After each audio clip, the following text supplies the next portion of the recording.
Good morning students.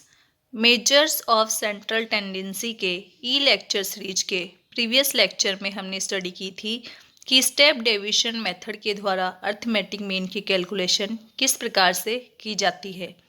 आज के इस लेक्चर में हम स्टडी करेंगे कि समेशन मेथड या योग रीति के द्वारा हम समांतर माध्य की गणना किस प्रकार से कर सकते हैं। देखिए, जो ये आकलन या योग रीति है इसका प्रयोग बहुत ही कम किया जाता है। व्यवहार में हम इसका प्रयोग लगभग न के बराबर करते हैं।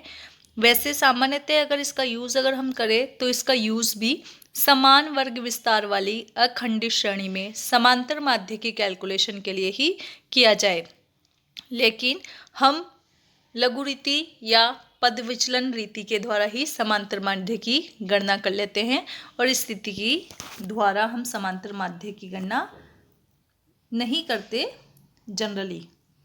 अगर हम इसके द्वारा समांतर माध्य की गणना करें तो वो हम कैसे करें। देखिए, समांतर माध्य की गणना के लिए हमें यहाँ सर्वप्रथम संचय आवृत्तियों की कैलकुलेशन करनी होगी। और संचय आवृत्तियाँ कैसे कैलकुलेट की जाती है ये हम प्रीवियस वीडियोस में देख चुके हैं क्लासिफिकेशन ऑफ डेटा लेक्चर की सीरीज में। तो समांतर माध्य की गणना के लिए हम यहाँ सर्वप्रथम संचय आवृत्तियों की गणना करेंगे और फिर उन संचय आवृत्तियों का हम समेशन कर देंगे, अर्थात सिग्मा सी एफ की कैलकुलेशन करेंगे। इसके पश्चात हम इस सिग्मा सी एफ को सिग्मा एफ या एन से डिवाइड कर देंगे और इससे हमें कैपिटल एफ की वैल्यू प्राप्त होगी। इसके पश्चात हमें क्या करना है, हमें जो हमारा अंतिम वर्गांतर है या जो हाईएस्ट वर्ग है उसकी मिड वैल्यू ज्ञात करनी होगी। और मिड वैल्यू कैसे ज्ञात करते हैं हम, ये आप लोगों को पता ही है। मिड वैल्यू कैसे ज्ञात करते हैं, L1 प्लस L2 अपॉन 2, अर्थात निचली सीमा प्लस ऊपरी सीमा और इसे डिवाइड कर देंगे हम 2 से। ठीक है, फिर हम ये फॉर्मूला यूज़ करेंगे x bar equals to M minus I into F minus 1। यहाँ पर m क्या है, जो अधिकतम वर्ग है उसका मध्य बिंदु है। i क्या है, वर्ग विस्तार, और वर्ग विस्तार क्या होना चाहिए, समान होना चाहिए। सभी क्लासेस का वर्ग विस्तार यहाँ समान होना चाहिए। नेक्स्ट है एफ की कैलकुलेशन कैसे करेंगे कि सिग्मा सी एफ को हम एन से डिवाइड कर देंगे, अर्थात संचय आवृत्तियों का योग करेंगे और उसे हम आवृत्तियों के टोटल से डिवाइड कर देंगे। ठीक है, और इसे इसमें से माइनस करेंगे 1। तो ये हमारा योग रीति या आकलन रीति का फॉर्मूला है जो हमें यूज़ करना है। नेक्स्ट हम एग्जाम्पल देख लेते हैं। देखिए, वही सेम एग्जाम्पल हमने लिया है जो हमने डायरेक्ट मेथड, शॉर्टकट मेथड और स्टेप डेविएशन मेथड के लिए लिया था। तो यहाँ पर तो हाइट दी हुई है फिट में, यहाँ फ्रीक्वेंसीज दी हुई है और हमें कैलकुलेशन किसकी करनी है, संचय आवृत्ति की, क्यूमुलेटिव फ्रीक्वेंसीज की, CF की। तो क्यूमुलेटिव फ्रीक्वेंसीज की कैलकुलेशन कैसे की जाती है आपने प्रीवियस वीडियोस में सीख लिया था कि ये जो 26 है 0 से 7 वर्ग की फ्रीक्वेंसी, तो इसकी यहाँ पर क्यूमुलेटिव फ्रीक्वेंसी भी 26 ही होगी। नेक्स्ट हम चलेंगे 7 to 14 वाली क्लास में। तो यहाँ पर फ्रीक्वेंसीज है इसकी 31, तो हम इन दोनों का समेशन कर देंगे 26 प्लस 31 और ये आ गया हमारा 57। नेक्स्ट हम चलेंगे 14 to 21 में, तो हम जो ये 57 है इसमें ऐड करेंगे 35। नेक्स्ट क्लास की क्यूमुलेटिव फ्रीक्वेंसी ज्ञात करने के लिए हम 92 में 42 ऐड करेंगे और हमें मिलेगा 134।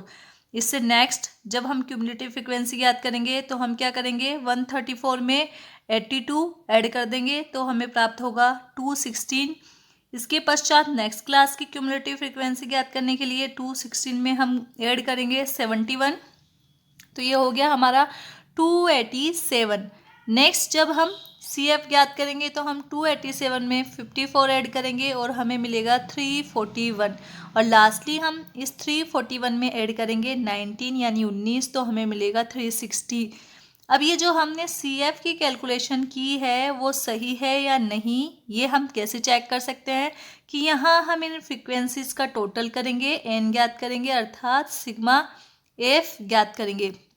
तो देखें यहाँ पे जो सिग्मा एफ है वो कितना है आपका 360 है। और यहाँ पर भी जब हमने क्यूमुलेटिव फ्रिक्वेंसीज ज्ञात की तो लास्ट में ये कितना हो गया टोटल 360। इसका मतलब है हमने जो CF की कैलकुलेशन की है वो ठीक है। अब हमें क्या करना है कि इन CF का समेशन करना है, अर्थात सिग्मा CF ज्ञात करना है। तो इन्हें हमने जोड़ दिया तो हमें वैल्यू प्राप्त हुई 1513। अब देखिए यहाँ पर अधिकतम वर्ग का जो मध्य बिंदु है वो क्या है, अधिकतम वर्ग कौन सा है, पहले तो देखिए 49 to 56, ये सबसे बड़ा वर्ग है, यहाँ पर हाईएस्ट वैल्यूज वाला है। तो इसकी मिड वैल्यू निकालेंगे। मिड वैल्यू कैसे निकालोगे आप, 49 + 56 और डिवाइड करोगे इसे 2 से, तो आपको क्या मिल जाएगा, आपको मिलेगा 52.5। और यहाँ पर वर्ग विस्तार क्या है, 7। देखिए सबका वर्ग विस्तार 7 ही है, 0 to 7, 7 to 14, 14 to 21, 21 to 28, 28 to 35 और 35 to 42, 42 to 49 और 49 to 56। सभी का आई क्या है, 7 ही है। और ये मेथड हम यूज़ ही तब कर सकते हैं जब आई हमारा क्या हो, सभी का इक्वल हो। तो यहाँ पर हमारा आई क्या है, 7 है। और एफ कैसे कैलकुलेट करेंगे, सिग्मा CF को हम एन से डिवाइड कर देंगे। सिग्मा CF है हमारा 1513 और एन है हमारा 360, ये हमने डिवाइड किया तो हमें प्राप्त हुआ 4.203। अब हम ज्ञात करेंगे एक्स बार यानी अर्थमेटिक मीन। और एक्स बार का फॉर्मूला क्या है, m - i × f - 1। तो यहाँ पर m तो क्या है 52.5 माइनस i है हमारा 7। और यहाँ ब्रैकेट में लिखेंगे हम f की वैल्यू 4.203 और इसमें से माइनस कर देंगे 1। तो देखिए नेक्स्ट हम जब इसे सॉल्व आउट करेंगे तो 52.5 एज इट इज़ लिख देंगे, माइनस है 7 और मल्टीप्लाई करेंगे हम, इसे हम सॉल्व कर लेते हैं। 4.203 में से -1 करके 3.203। अब नेक्स्ट है क्या करेंगे, 52.5 एज इट इज़ लिखेंगे और माइनस करके 7 को मल्टीप्लाई करेंगे 3.203 से, तो हमें मिलेगा 22.42। तो हम लास्टली 52.5 में से माइनस कर देंगे 22.42 को, तो हमें प्राप्त होगा 30.08 मीन हाइट, अर्थात जो माध्य ऊंचाई है वो क्या है, 30 फीट 1 इंच। इस प्रकार से हमने यहाँ समेशन मेथड के द्वारा कैलकुलेशन की तो भी हमें वही आंसर प्राप्त हो रहा है, मीन हाइट वही प्राप्त हो रही है जो हमें डायरेक्ट शॉर्टकट और स्टेप डेविएशन मेथड के द्वारा प्राप्त हुई थी। इसका तात्पर्य क्या है, इसका तात्पर्य यह है कि हम अर्थमेटिक मीन की कैलकुलेशन चाहे किसी भी विधि से करें, लेकिन जो हमारा अर्थमेटिक मीन होगा वो हमेशा एज इट इज़ रहेगा, एक ही रहेगा, उसकी वैल्यू में कोई चेंज नहीं होगा। इस प्रकार से हमने देखा कि किस प्रकार से समांतर माध्य की गणना हम direct method, shortcut method, step deviation method और समेशन मेथड के द्वारा कर सकते हैं कंटिन्यूअस सीरीज़ में। और इससे पहले के लेक्चर्स में हमने देखा कि जब हम डिस्क्रीट सीरीज़ या इंडिविजुअल सीरीज़ की बात करते हैं तो वहाँ अर्थमेटिक मीन की कैलकुलेशन के लिए सिर्फ 2 ही मेथड यूज़ किए जाते हैं, एक तो डायरेक्ट मेथड अर्थात प्रत्यक्ष रीति और दूसरा है शॉर्टकट मेथड अर्थात लघु रीति। तो यहाँ हमारा जो समांतर माध्य है, सिंपल अर्थमेटिक मीन, उसकी कैलकुलेशन कंप्लीट होती है। नेक्स्ट हम स्टडी करेंगे मोड की अर्थात बहुलक की, जो कि पोजिशनल एवरेज है, स्थिति संबंधी माध्य है। Thank you for watching this video.